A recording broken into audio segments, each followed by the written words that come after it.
It's the Germany Experience, the podcast about life in Germany as seen through the eyes of outsiders. I'm your host, Sean. Visit thegermanyexperience.de for more information about the podcast.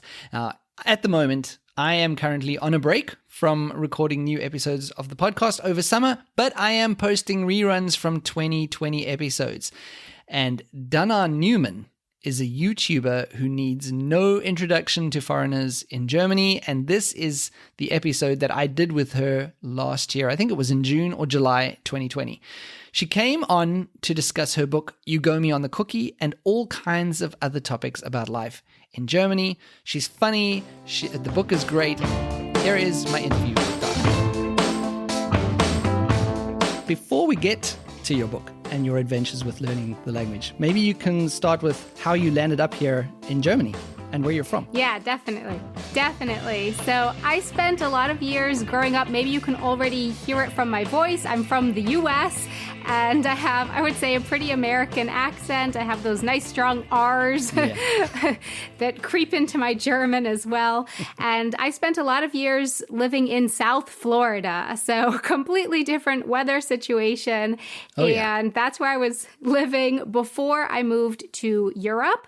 And you already saw it with my name. So my name is spelled D-A-N-A, which English speakers know is pronounced Dana, right. But my heritage is Czech. And so my name is pronounced Dana. And I grew up learning about my Czech heritage and just being really curious about it. I always knew I wanted to visit the Czech Republic one day. And I don't know, after college, there was just something, I had this push, and I just felt like I need to move to Europe.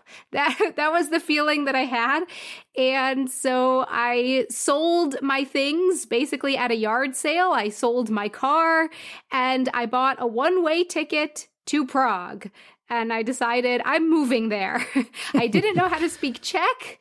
I didn't know anything about Prague, really, except that it was the capital of the Czech Republic. That's all I knew. And I just showed up there. And I thought, okay, I guess I'll stay here a while. I found a job, which is what got me my visa. Because, of course, as an American, I had to have a visa to stay longer in Europe. Mm-hmm. So I got a job and I started learning Czech, and I figured I would stay there a while. And then a few months, as fate would have it, a few months into living in Prague, I went to Munich for a week, and I ended up meeting a nice German guy in an Irish pub. Right. And we started dating long distance. And a few months after that, I basically stopped learning Czech and started learning German and started planning for, maybe moving to Germany. All right. I would have said meeting someone in an Irish pub is not ideal for a long-term relationship. Like, I would think that wouldn't work. You would think, but I don't know. It worked.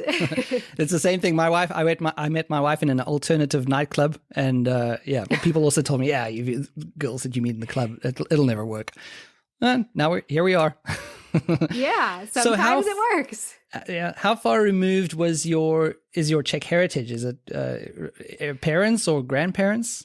Yeah, my mom was the first generation born in America, so not very far removed. She grew up speaking Czech in the household. She spoke Czech with her parents and learning Czech right alongside English. So it was not far removed at all. So I spoke with my grandma, and she spoke English with an accent, and so it was kind of right there. Yeah. So they must have been really proud when you said, I'm heading off to Czech to discover my roots.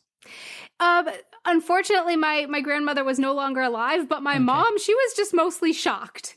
She was like, really? Okay. And they kind of thought, like, well, I think we'll see her in a couple months. She'll be back. And then I got a job, and they were like, okay, maybe not. And then I told them that I met a guy, and they were like, oh, no. Okay, this is over. She's not coming back. Yeah, exactly. So then you moved to, I think I've read somewhere that you stayed in Czech for a year and then eventually ended up moving to Munich. Exactly, yeah. Mm-hmm. Okay. And at which point then, but you started learning German already when you were in Czech Republic and you were in a relationship with the German guy, Stefan? Exactly. Yeah. I started learning German when I was living in Prague still, just kind of trying to teach myself with an A1 German textbook, Yeah. just trying to figure out the beginning parts of the languages the best I could. And then when I came to Germany, I immediately signed up for an intensive German month. And I took back-to-back 2 months of intensive German courses. Okay. And that gave me a good foundation. So it worked for you. Yeah, that was really good. I mean, afterwards, I wasn't fluent, but it gave me a good foundation that then I could kind of work on my own after that. I had a kind of understanding of the basis of the language. Yeah.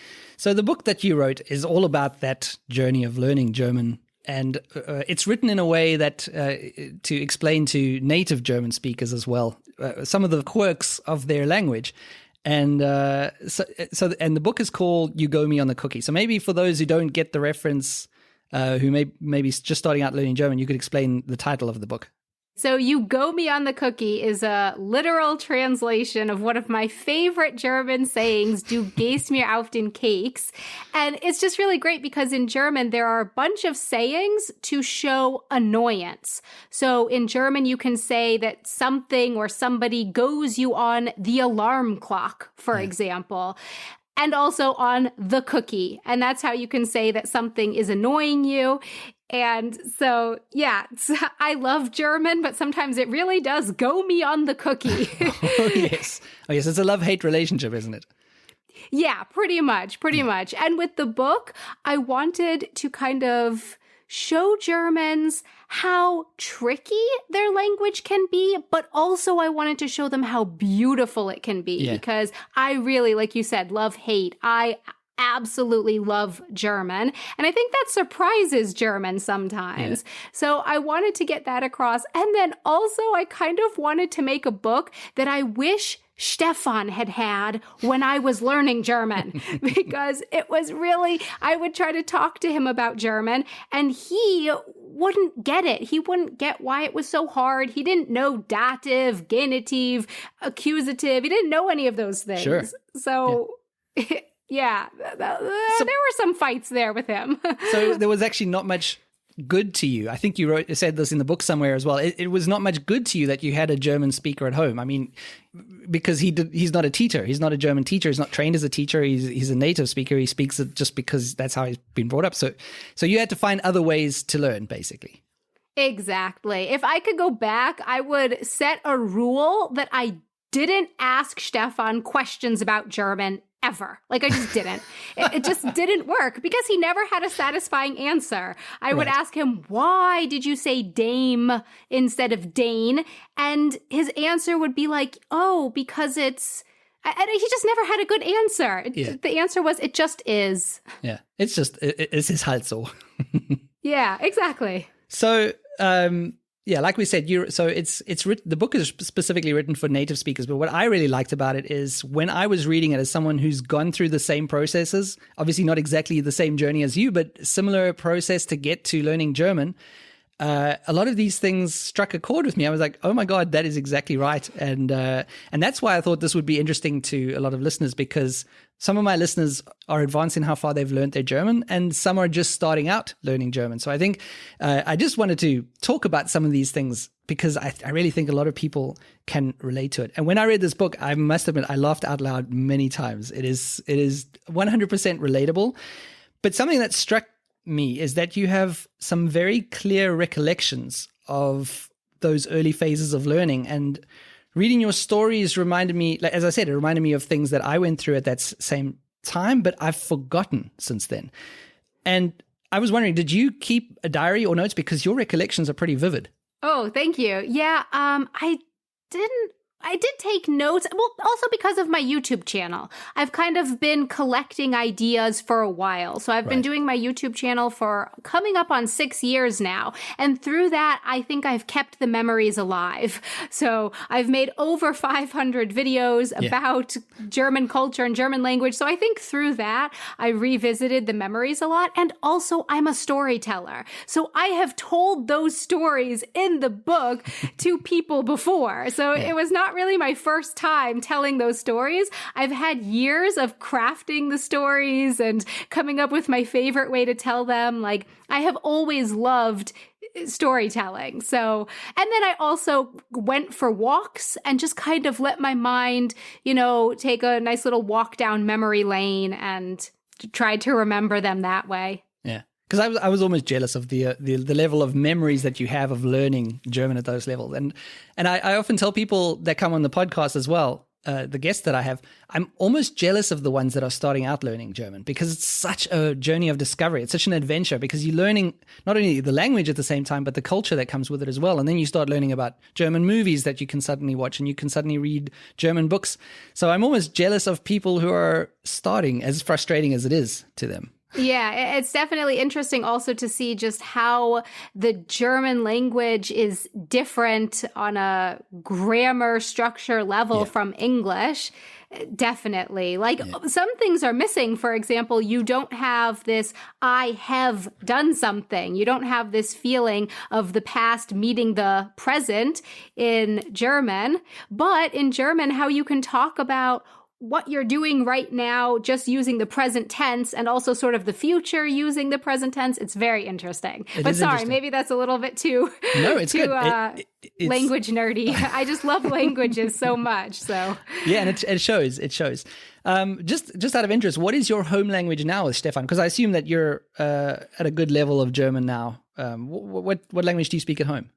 Yeah, we still speak far too much English, but I always blame it on him, because actually his English has gotten so good from speaking to me. When we first met, he could speak some English, but it was, like school English. Right. So it was, kind of basic, but as our relationship has gone on, his English has gotten so good, and now he really does prefer speaking English to me. He finds it somehow easier, and I get it. I mean, I find it easier to speak English to him too. Yeah. So, sometimes we're just lazy. Or we'll say, we're going to speak German, and then we'll speak it for 5 minutes, and we don't even notice. It switches back, and it's really frustrating. I've heard very similar things from other people who have who are in a relationship with the German. It's that they're so used to in the beginning speaking one language with each other that becomes the language of the relationship, basically, as they move on. Yeah, exactly.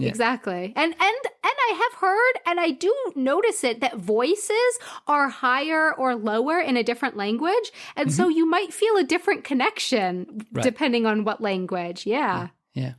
So, getting back to the beginning of learning German for you, what were some of your early approaches to learning German? Because I tell you what, one of the anecdotes in your book that amused me was your Deutsche Dienstags. Maybe you can mention that with Stefan, how you tried to make out a day. Oh, yes, the Deutsche Dienstags, the German Tuesday. I really thought, because everyone said, yes, you should try to speak. And so we said, okay, Tuesday will be German day. We'll speak German. And it just was such a struggle. Like, it just took forever for me to say everything that I wanted to say. And because we had already been together for a while, we weren't on like getting to know you conversations. So I wanted to talk to him about more complicated topics than my German was ready for. I was also new to Germany at this point, so I wanted to talk to him about cultural things I had noticed, and maybe even some political things perhaps, or just paperwork. So more complicated things, and I just found I wasn't able to do it. It took forever to have conversations, and also at this point, I was coming up against some culture shock, and I was honestly sometimes exhausted just from going about my normal life in Germany, going to the supermarket, and just confused by normal life things. So in the evening, I just kind of wanted to come home and relax and speak the easiest thing. So that was kind of we tried, but yeah. Yeah, it is, I think in the beginning, and like you said, suffering from culture shock, I experienced right in those early days a lot of language German fatigue. Like when I went back to South Africa on a vacation to go visit family and friends, I just wanted nothing to do with German. And a lot of friends would invite me out to a German restaurants because they think, oh, well, he's living in Germany. We'll go to a German restaurant with him. I'm like, please, I don't want to see the language. I don't want to eat the food. I don't want anything to do with it. And it was, I don't get that anymore. But at that time, I can remember very clearly, it was a lot of German fatigue. Like I totally get in your own leisure time as well. It's kind of, you want to keep it English and yeah. Yeah, exactly. I can remember, I think maybe like 3 years into living in Germany, there was this special moment when I can't remember now, but I had been for vacation in a non-German speaking country and also not an English speaking country. I can't remember where now, but so I hadn't been able to understand most of the language. And I can remember when I then returned from that trip to Germany, there was this moment of, good. Now I'm back in a country where I understand the language. And then it was, what? Oh, crap. Wow, I have this feeling like I'm back in a country where I understand the language. And I really celebrated that. That was very exciting. It's funny you should mention it. I had a very similar experience, except with the Czech Republic. My wife and I went to Prague for, I think it was a few days, 3 or 4 days, and it was so weird to be in a country, like you said, that doesn't speak English. A lot of English, I mean, there's a lot of English there, but also no German, and I didn't understand them when they were speaking at all, and I just felt out of place because I kept on wanting to speak German to them because that was kind of my instinctive reaction, because that's what's happening when people are speaking something I don't understand. And I had the exact same thing when we came back to Germany. I was just like, oh, this is amazing. I can understand people again. And it's a big moment. Yeah, exactly. And one of the other things in the book that you talk about was you labeling everything in the apartment with stickers. You would literally stick Yes. Yes, exactly. I took some masking tape. I'm not sure. That's what we call it in the U.S. I don't know what you call it in South Africa. I think, yeah, we call it masking tape as well, yeah. Okay, so I took that and I put little stickers on everything. There are still items we have now, I'm sure, that have a little residue from the sticker on them. Because, yeah, it left, for example, on our TV, it left residue later when Stefan took it off. Yeah, I mean, I thought it would be helpful. And it was, but you can't label everything. And I wanted to. I really wanted to label everything. But yeah, I mean, I guess it did help with some of those, like, basic nouns. Yeah. And the articles, because you were color coding. I think you said you color coded everything as well. So True. That's a big thing exactly. for new learners. Exactly. Yes. And tell me about the importance of Gilmore Girls in your German learning experience. Yeah. So one of the first things after I got that foundation of German, I started watching as much German language movies and TV shows as I could. And that included American TV shows or movies in German.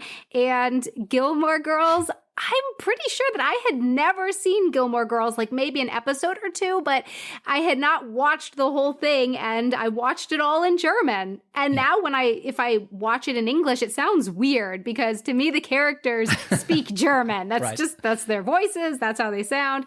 And it really did help me because they did speak kind of fast. So if it's your first show, I would say don't start with Gilmore Girls, because if you've seen it in English, they also speak really fast in English. So they do speak kind of fast, but it really helped me also just hearing the rhythm of the language, even if I didn't understand it. Yeah. I think that was one of my biggest problems when I first got to Germany, is because for reasons that I said earlier, like in my leisure time, I did like to keep it in English. And I can't handle, to this day, I've been here for 13 years now, and I can't handle dubbed television or synchronized television, as the Germans call it. Okay, you don't like it. I cannot get my head around it because I can see that the lips are not moving, even though they do a really good job. I must say they do a really good job in Germany. It's just something that I haven't been able to immerse myself in something if I get the feeling it's not the real voices and so on. So, and that I think it could have helped me more if I was watching or experiencing more entertainment in German. And I think that's definitely something that is recommendable to new German learners. Yeah. Yeah. So were there times in this whole process where you just thought that learning this language and integrating, of course, would just never happen? Oh, that's a good question. I guess I never really thought about that. I never really thought like, will I or won't I? I just kind of kept going. And there were definitely moments where I felt like, this is so hard, or this feels impossible. But I don't know if I really ever sat down and wondered if it might never, ever be possible. Because, Okay. I mean, yeah, we talked about at the beginning, I saw my grandmother. She learned to speak English. And so I don't know. No, I never really thought about that. But there were definitely moments where I had this feeling of just, this is so hard. Yeah. It almost feels insurmountable. But I just kind of kept going. Okay. And I tried not to think too much about it. I tried not to think about how big that mountain was that I was trying to scale. Yeah. And I think that's a good approach as well. And what you just said is maybe a good bit of advice, is just to keep focusing on what's in front of you, what you're learning now, and not worry about what's coming or what you don't understand. So Yeah, of course, there were moments where I was disappointed or frustrated. Sure. Like I can remember sitting down and trying to read an article about something political in German about a year into my German studies. And I was really frustrated that I still couldn't understand it. And it actually took me a really long time before I could understand political articles. And I saw on your I was Instagram, frustrated. Yeah. I saw on your Instagram, you just read a political book. Exactly. Yeah, that's what I wanted to say, is that it took me 10 years, but I finally was able to read a whole book about politics in Germany. And that did feel very satisfying because, it was kind of a long road to get there. Yeah. It's something you can look at and say, wow, because that's still something that I haven't done. I haven't tackled the political things because, like you say, the political language and the language that you find in newspapers, like the proper newspapers, Frankfurt Allgemeine Zeitung or Süddeutsche Zeitung, it's really difficult. Even now that I'm proficient in German, it's really tough to read those articles. And then you read a book about politics, it takes a certain level of German to sit through and understand one of those books. Yeah, and patience. I read slowly. I was actually going to say that I read my first German book that I've read, and this is embarrassing to admit for many other reasons, because I should have already done it. But my first German book that I read was this one. You Go Me on the Cookie. Yeah, that was literally the first book in German that I finished. Yeah, so I was proud of that for different reasons. Yeah. Hey, well, congratulations. Yeah. So you're pretty proficient now. You would say that your level is very, very good German. Yeah, but I'm still frustrated sometimes when speaking. Yeah. I get that as well. As I said, I've been here 13 years, and there are still times where if I'm at a party and there's background music and people are talking around the table, I still get hopelessly lost sometimes. Sometimes I get so far out of a conversation that I can't be dragged back in. So I just kind of sit in the corner there, and it still happens. There are still situations where I find that, I just can't get in. And one of the examples was you spoke about how much you avoided phone conversations in the beginning, because I think that for a new German speaker is also tough. And I still hate the phone. Okay. I don't mind it anymore. I'm okay with the phone. I'll make phone calls. Actually, my husband, Stefan, he hates making phone calls. So sometimes I'll make phone calls for him. Okay. Like, I don't mind it. I'm okay. So there's so much great stuff in this book. And I want to play a clip of you reading from a section about the German words wer und wo. And for those who don't understand that much German yet, just listen to the clip and we'll explain directly after. Wer heißt who und wo heißt where? Nein. Unmöglich. Entschuldigen Sie bitte, würde ich ganz bestimmt den Kellner im Restaurant fragen. Wer ist die Toilette? Wo ist da? Würde ich in die Gegensprechanlage brüllen, wenn jemand unten an der Tür läutete. Wer ist die Braut? Würde ich den Bräutigam am Tag der Hochzeit fragen. Deutsch und Englisch sind verwandte Sprachen. Wann im Entwicklungsprozess der Sprachen haben who und where beschlossen, ihre Plätze miteinander zu tauschen? Can you explain the horror here when you were sitting down with A1 and you came across this anomaly?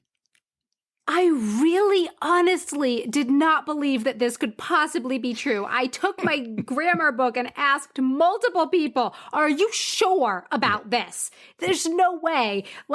So in German, the word wer means who in English, which would be okay, except for that the English word where is wo in German. I mean, it's just completely switched. You would definitely think that wo in German should be who and wer should be where, but it's not. And I just don't understand why. It doesn't make sense. Like I say in the book, these languages are related. Why? Where? When did this happen? How could it have been that they developed in completely opposite directions? Yes, not just different words. Different words would be fine. Yeah. It's that they are so similar and just kind of switched. Yet not. Yeah. Yes. Yeah, it is. It was, I think that's something that I remember experiencing well, and it leads to a lot of confusion as you speak about in the book. Like you could say something like, who is the bride when you actually mean, where is the bride? Exactly. Yes. And I do that still to this day. I get them mixed up because they're just too similar. It's just not fair. You have strong feelings that come across in the book about whether or not German is an ordered language or not. not ordentlich, not orderly or how orderly. I was actually, as I was speaking, I'm like, is it ordered or orderly? I actually don't know. Yeah, I don't know. Let's go with orderly. We'll say orderly. Yeah.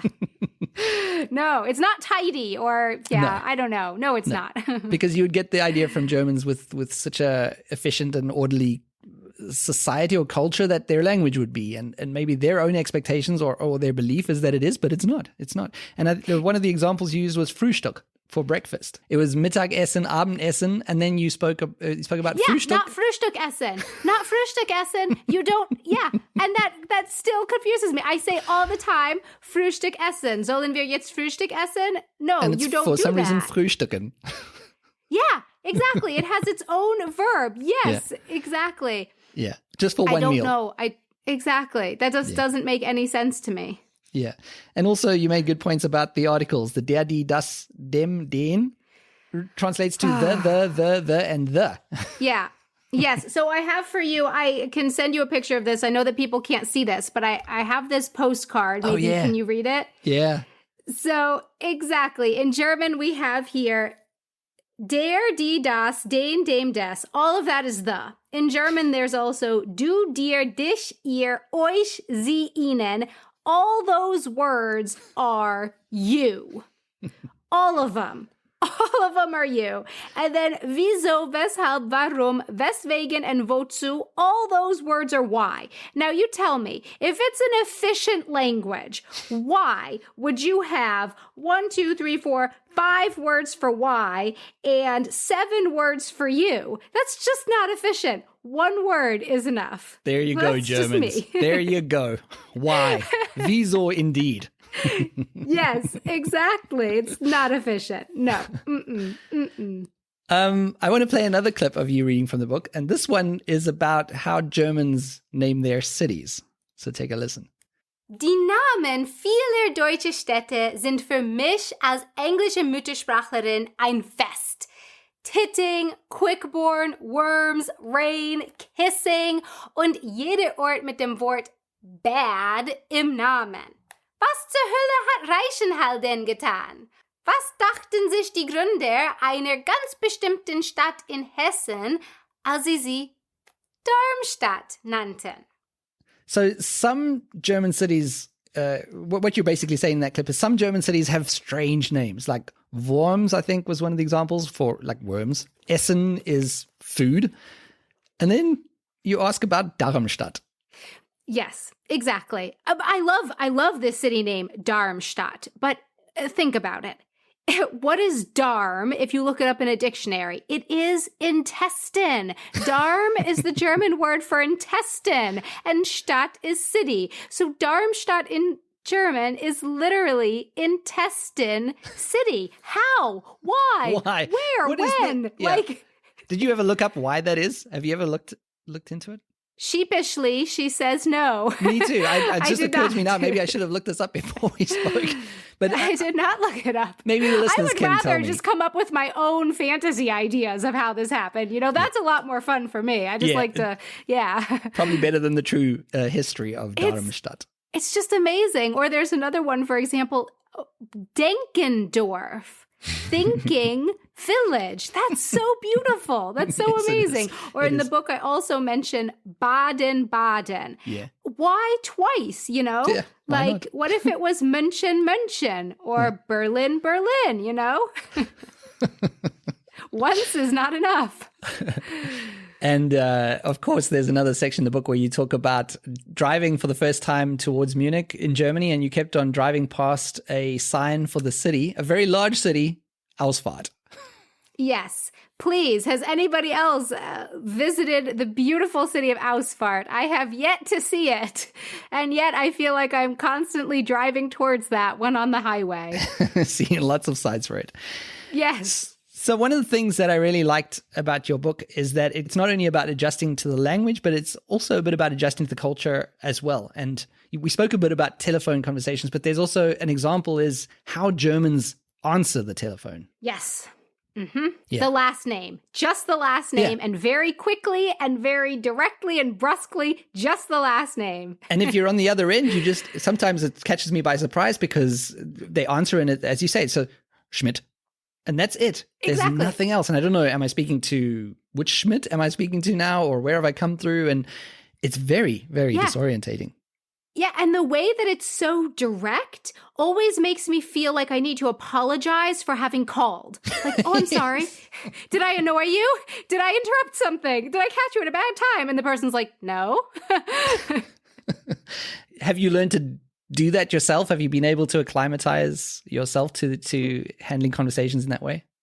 No, I can't. I just can't do it. I can't answer the phone with my last name. I have met the Germans in the middle. I now try to answer the phone with, hello, hier ist Dana.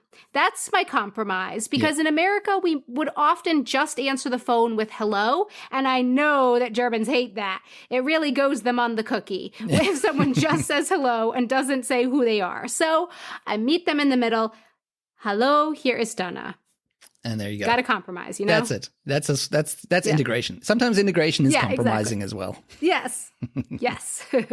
It's also good when reading a book like this to know, to find out that you're not alone in some of the experiences that you have, because one thing that I thought was just me is the whole spelling in German. So when people ask me to spell my name on the phone, I often end up spelling it phonetically a little bit similar to what the letters are in English. So the thing is, like, if you say for E, sometimes it comes across as an I. And you had a great part in the book about that. Yeah, exactly. That's another thing. It's like you've got the who and the where and the vo and the there thing. And then you've got the E and the I, where they really sound like they have traded places. I mean, I still get them confused to this day. The I in German is E, right? And the E in German is A. So it's kind of like an English A. It's really confusing, and I don't know how that happened. Yeah, it's 13 years later, and I spell my name on the phone, and I still get my name Shaon because I'm saying oo instead of oo, and then they hear it as O, so they spell Sean with an O in it. So, and that's happening 13 years later, Dana. It's still okay. I have a question for you, turning the tables around for a second.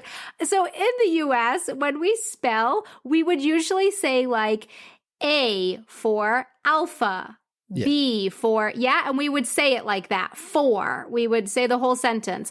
And I got so confused the first time here in Germany that somebody started spelling and they just said like alpha, Berta, and they just said the words. Yeah. And I was like, what are you even talking about? No, you have to say A for. So what do you do in South Africa? Is it this quick thing? We do that. We go A for whatever. It's not always the military alphabet, but sometimes we just say A for apple, B for Bertie or whatever, and that's it. But the Germans have a very specific one. I guess it's their version of the military alphabet where it's like Evie, Emil, and And exactly like you say, they will rattle it off without saying what the letter is. They'll just, you need to know that alphabet to understand what the hell they're talking about. Exactly. I printed it out at my first job. I printed it out and I had it there hanging on my desk because I didn't know what they were saying. And I had to have this code to figure out what they were spelling. Yeah, it is. It's very tough. And that's exactly, when it comes to spelling, I'd rather just give me a piece of paper and I'll write it down for you, or I'll send you an email and we'll do it that way because it's not going to work other ways. What has the response to the book been like from native speakers? Wonderful. And I'm so excited about that. When I was writing it, I was laughing along the way and I was just hoping that the humor would come across because, that's tricky. When I write something and then to try to get that humor to come across to German speakers, and the feedback that I've gotten, German speakers have said they've been laughing while reading it. I even heard from someone who said they laughed out loud in the U-Bahn, which is a big thing, to laugh out loud in the public transportation. You don't need bestseller lists. You don't need prizes or whatever. You just need to know that a German laughed on the U-Bahn. That's it. You're done. Exactly. You're done. Yep. That's it. I don't know what you're going to do now, Donna, but you've pretty much reached the peak. Yeah, that's how I feel too. What would you say was your biggest factor in your success in learning German? I would say I really, really, really wanted to. It wasn't this kind of, sorta, maybe it would be good. No, I wanted to so bad. That was also the thing that made it, though, the most disappointing when I was struggling because I really, really, really wanted it. But I think that was the biggest factor, just how much I wanted to. And so I kept going, even when it was hard. Even when I was crying, I kept pushing. I didn't give up on it. And also, I think it does help that I'm fascinated by languages. That doesn't hurt, Yeah. That even when I was frustrated, I was still like, but it is kind of fascinating. I'm still intrigued. Dative. Yeah, exactly. I hate dative and I'm crying, but also kind of cool. What is it that made you wonder? Was it just the relationship, or was there something more that you just took it on as a challenge? What was your driving force, basically? No, when I was living in Prague, it was mostly the relationship thing. I wanted to be able to communicate with my now boyfriend's family and friends. But then once I moved to Germany, I just knew, no, I can't live here without being able to speak the language. That for me was really important because I felt so kind of out of place living here and not being able to speak the language. I couldn't read signs. I couldn't understand what was going on around me. I really didn't like it at all. I wanted to feel like I could understand things. I wanted to have the feeling that I could go into a store and ask what I needed to ask, get what I needed to get. I didn't like feeling like I was dependent on other people. So yeah, it was just really important to me that I learned it to make me feel at home here. Yeah. Let's move on to your YouTube channel now, which has been running for quite a few years, hasn't it? Yes, I've been doing the YouTube channel, bringing videos out regularly for coming up on 6 years now. Okay. Yeah, because I think, when I moved to Germany, there was not much going on in the YouTube space. I moved, like I said, 13 years ago, 2007. I often wish that YouTube was fresh, yeah. I know. And YouTube was so new. Yeah, and I often wish, and now there's blogs. If you're coming to Germany or any country, if you're moving to any country in the world right now, you have blogs, you've got podcasts, you've got YouTube videos, you've got books, it's much easier to do it from a point of view of learning exactly what you're going to be experiencing, getting some expectations. And you can do a lot of work even before you step foot in the country nowadays. But back when I did, there was none of that. So I remember, I think fairly early on, seeing your videos and some other videos coming out on YouTube. And but for those who might not know, the three listeners that might not know about your show, what's your Wanted Adventure channel all about? Yeah, so Wanted Adventure, I talk on this channel about culture and languages, specifically mostly about the German culture. as I have experienced it. So I don't always get things right, but I listen to people in the comments and I enjoy reading the comments and I share my experiences living in Germany. This is what I've noticed. This is how I've experienced it. And yeah, then it's kind of a conversation like, how have you experienced it? And I'm often comparing that to how I experienced it in the US. But for me, I really enjoy just talking about the cultural differences and learning about all sorts of things going on all over the world, how people do different things. And the name came from because when I first moved to Prague, I was so nervous. I mean, I say it now, like I bought a one-way ticket and I moved to Prague, But I mean, I was so scared.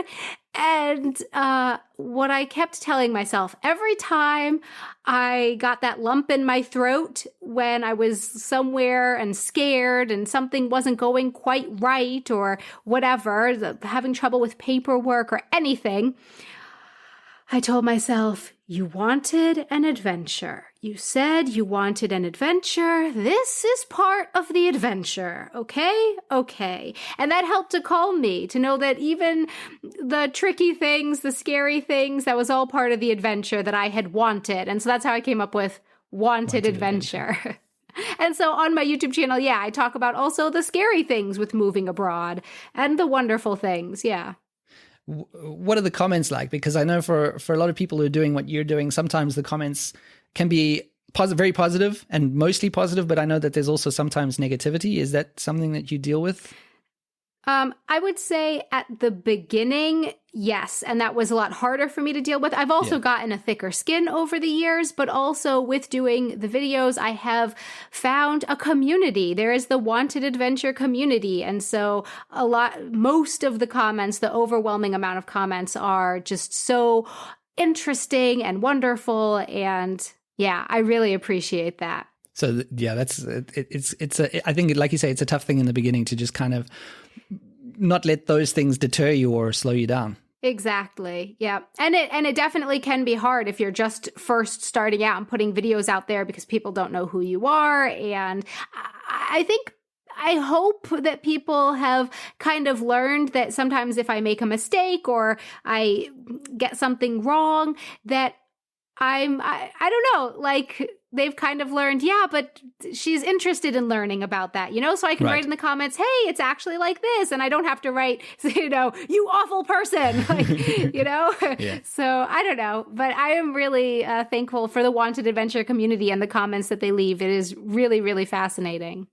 And of course, on your channel, you've started something, Danaz Originals, I think you've called it. And one of the things that's under that sort of umbrella is a show called Being a Woman.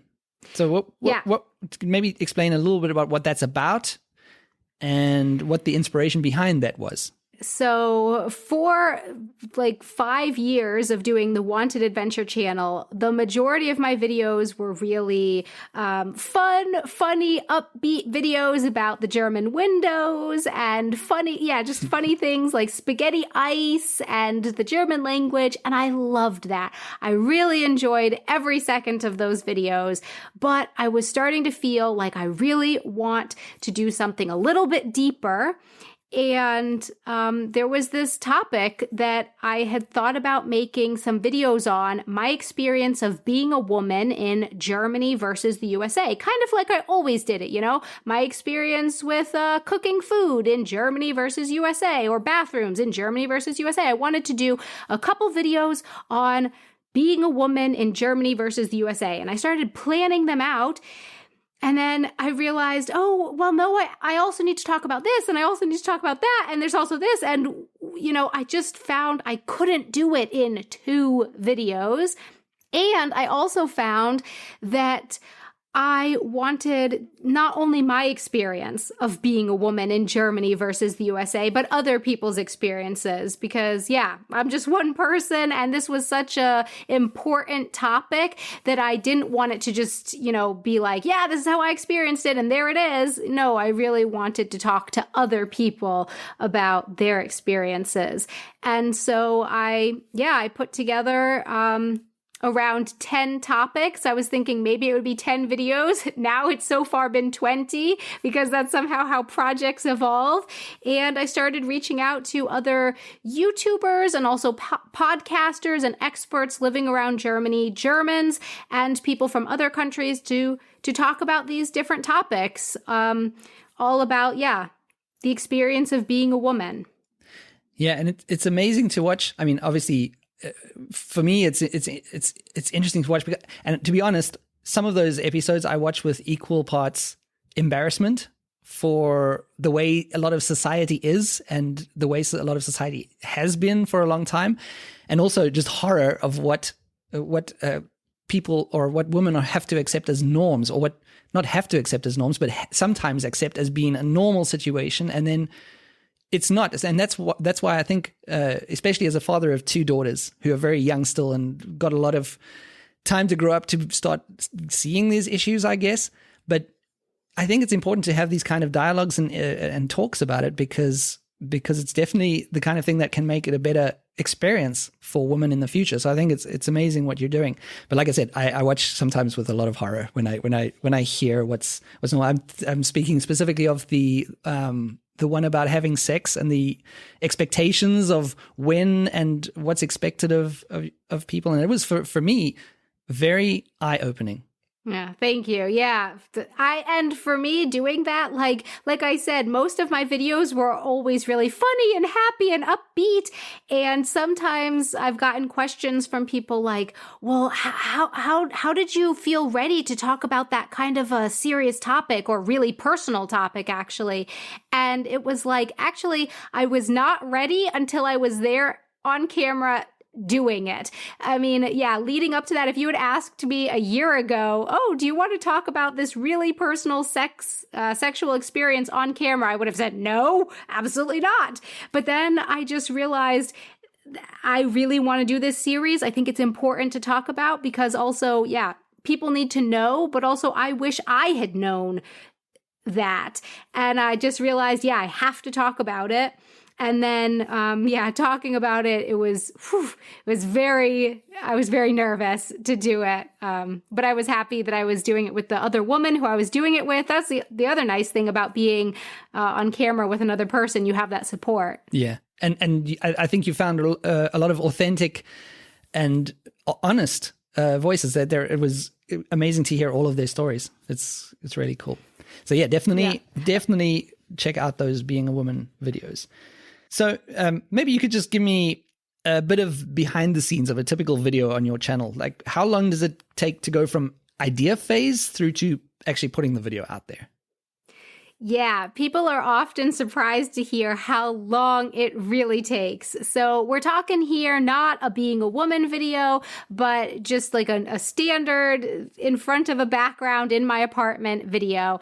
I start by coming up with an idea. Of course, that could take a second or it could take an hour to come up with an idea. Then I start writing a script. So for most of my videos, I do write a script, and that takes probably about 2 hours if I have no researching. It's just my opinion or my experience video. So 2 hours. Then I set up the camera equipment. I do my makeup, get everything ready. That's about an hour. And then I film. Filming is quite quick. That takes probably about an hour to an hour and a half. Now we're at, I think, like 4 or 5 hours. Then editing. Editing can take a day. Yeah, I would say a day. A day. Mm-hmm. Yeah, a day, depending on the video, but yeah. Yeah, it's day. Very, very intensive. I can only speak from a podcast point of view, and I can tell you, I underestimated how much work just goes in producing an audio show. There's no video in my show; it's just audio, and just that is incredible. And honestly, my guests do most of the work for the podcast. So I can only imagine being a YouTuber how much effort goes into that. Yeah. How did you learn editing? Did you kind of teach yourself as you went along? And how long did it take to learn? Yeah, I did. I just taught myself, learned by doing, as people in Germany love to say. Learning by doing. And I didn't know anything about editing when I started. I just taught myself. And you can see the progression if you go back and look at my earlier videos. I learned everything. I didn't know anything about hosting or writing a script or, filming, being on camera, editing, making thumbnails, using, the editing tools, none of that. And I don't know. I mean, of course, I'm still learning today, but I would say it took really like 4 years. So what Stefan and I, that's my husband, and he also works with me on the project, what we kind of said when we did the Being a Woman series was that this was like our thesis project. So we had spent 4 years learning about filming and equipment and editing and interviewing and all of these things. And now we went out and did this huge project, and kind of utilized all of our skills. So it did take a while to build up those skills. Okay. So people should definitely check out the YouTube video, but your YouTube channel. But you're, of course, that's not the only thing that you do. You're a very busy woman, Dana. You've got you're also on Instagram, right? You're pretty active there. Exactly. Yeah. Also on Instagram. Yeah, Instagram, and there you do some German language stuff. Exactly. So my YouTube channel is mostly in English, and then on Instagram, it's like Danglish. So Deutsch, English, Danglish.